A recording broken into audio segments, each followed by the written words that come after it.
Mostly students को इन दो average velocity की फार्मूला में कंफ्यूजन होती है। ऐसे तो बहुत एवरेज वेलोसिटी की फार्मूला है, पर मोस्टली स्टूडेंट्स इन दो फार्मूला में कंफ्यूज हो जाते हैं।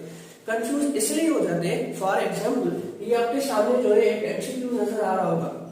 आप इस एमसीक्यूज की डेटा फॉर्म करें, जो डेटा आपने फॉर्म करी है इस फार्मूला में पुट करें और इसका आंसर निकालें। ठीक है, ये वही डेटा इस फार्मूला में भी पुट करें और आंसर निकालें। ये दो जो आपने आंसर निकाले हैं, ये दोनों आंसर जो है आपके ऑप्शन में अवेलेबल है। इस वजह से मोस्टली स्टूडेंट्स कंफ्यूज भी हो जाते हैं और उनका एमसीक्यू रॉन्ग भी हो जाता है। तो हम समझते हैं कि ये वाला फार्मूला कब यूज होगा और ये वाला फार्मूला कब यूज होगा।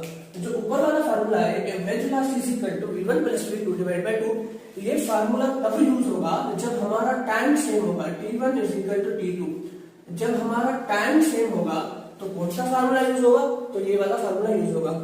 जब हमारा डिस्प्लेसमेंट सेम होगा, क्या कहा, डिस्प्लेसमेंट, जब हमारा डिस्प्लेसमेंट सेम होगा तो ये वाला फार्मूला यूज होगा एवरेज वेलोसिटी का। ठीक है, चलिए आए एमसीक्यूज को रीड करते हैं कि if a car is moving with a velocity of 20 meter per second for first half hour, ठीक है, and with velocity 30 meter per second for next half hour, then its average velocity of the body will be, average velocity पूछ रहा है। ठीक है, आप ये देखिए कि क्या मिला हुआ है, ये मिला हुआ है फर्स्ट हाफ आवर।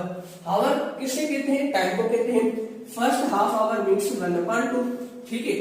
फिर कह रहा है नेक्स्ट हाफ आवर मीन्स 1/2। देखिए t1 और t2 सेम है या डिफरेंट है, t1 एंड t2 जो है वो सेम है।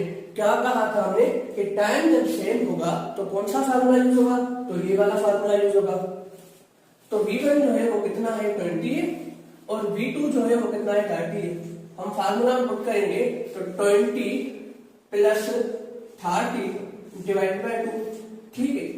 20 + 30 कितना होगा, 50 डिवाइड बाय 2 कितना आएगा, 25 आएगा। ठीक है, ये इसका आंसर है। अब आए दूसरे एमसीक्यू पर। Body covers first half displacement with velocity 10 meter per second and next half displacement with velocity 20 meter per second, then its average velocity of the body will be, data form करें।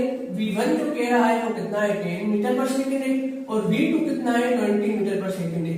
यहां पर कह रहा है कि half displacement, first half displacement में, ठीक है, 10 मीटर पर सेकेंड है, और नेक्स्ट हाफ डिस्प्लेसमेंट में 20 मीटर पर सेकेंड है। ध्यान से देखिए कि टाइम डिस्प्लेसमेंट सेम है। देखिए d1 और d2 सेम है या डिफरेंट है, d1 एंड d2 सेम है, मींस डिस्प्लेसमेंट सेम है। d1 = d2 है, तो कौन सा फार्मूला लगेगा, ये वाला फार्मूला लगेगा, ये वाला फार्मूला नहीं लगेगा इस एमसीक्यूज में। ठीक है, तो हम इस वाले एमसीक्यूज में, इस वाले फार्मूले में ये डेटा पुट कर रहे हैं। तो 2 एवरेज वेलोसिटी = 2, v1 कितना है, v1 है 10, मल्टीप्लाई v2 कितना है, 20 है, ठीक है, divided by v1 + v2। v1 कितना है, 10 है, प्लस 20, ठीक है। 2 × 10 करेंगे तो 20, 20 × 20 करेंगे तो कितना आएगा, 400 आएगा। 400 डिवाइडेड बाय 30 करेंगे तो आपका आंसर आएगा 13.333, जो आपका करेक्ट आंसर है ऑप्शन ए। ठीक है,